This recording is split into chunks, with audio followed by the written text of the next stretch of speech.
हम सभी ने बिजली का चमकना तो देखा है और इसकी गड़गड़ाहट भी सुनी है, लेकिन क्या हमारे मन में कभी ये आता है कि बिजली चमकती क्यों है और ये हमारे लिए खतरा क्यों है, इससे हम कैसे बच सकते हैं। इस वीडियो में आपको पूरी जानकारी मिलेगी। इससे पहले आप हमारे चैनल पर नए हैं तो फटाफट सब्सक्राइब वाला बटन दबा के ऑल पे क्लिक कर दीजिएगा। अधिकतर मानसून आने के बाद या बरसात के मौसम में बिजली गिरने और कड़कने की घटना सामने आती है। वहीं इसे लोग द्वारा आकाशीय घटना या प्राकृतिक आपदा मानते हुए चुप रहा जाता है। लेकिन क्या आप जानते हैं कि आसमान में बिजली क्यों कड़कती है? नहीं जानते? चलिए मैं बताता हूँ। इसीलिए तो आपने मुझे सब्सक्राइब कर रखा है।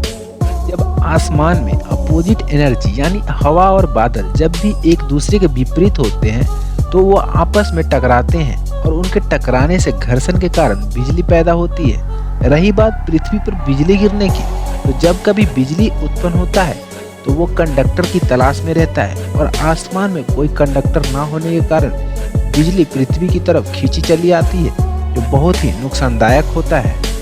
धरती पर पहुंचने के बाद बिजली को कंडक्टर की जरूरत पड़ती है। आकाशीय बिजली जब लोहे के खंभों के अगल बगल से गुजरता है तो वह कंडक्टर का काम करता है। उस समय यदि कोई व्यक्ति उसके संपर्क में आता है तो उसकी जान भी जा सकती है। आसमानी बिजली का असर हार्मोन बॉडी पर कई गुना होता है। इसका असर नर्वस सिस्टम पर भी पड़ता है। हार्ट अटैक होने से मौत भी हो जाती है। इसके असर से शारीरिक अपंगता का भी खतरा बना रहता है। अब इससे बचा कैसे जा सकता है ये भी जान लेते हैं। बिजली मैकेनिक से कहकर घर में तड़ी तगाड़, यह एक प्रकार का एंटीना होता है जो बिजली के खतरों को कम कर देता है। इसे जरूर लगवाना चाहिए।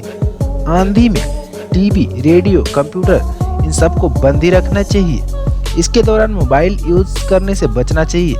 नंगे पैर फर्श यानी जमीन पर खड़े ना हो।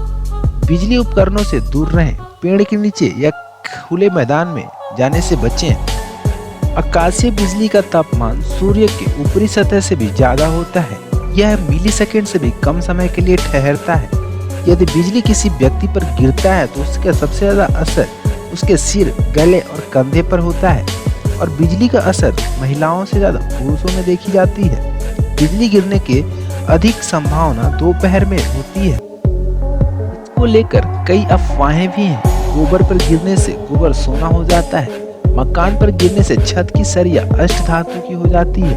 पीपल, बरगद, तरकुल जैसे पेड़ों पर बिजली ज्यादा गिरती है। आपका क्या मानना है? कमेंट सेक्शन में कमेंट करके जरूर बताइएगा। क्या आपने कभी बिजली गिरना देखा है?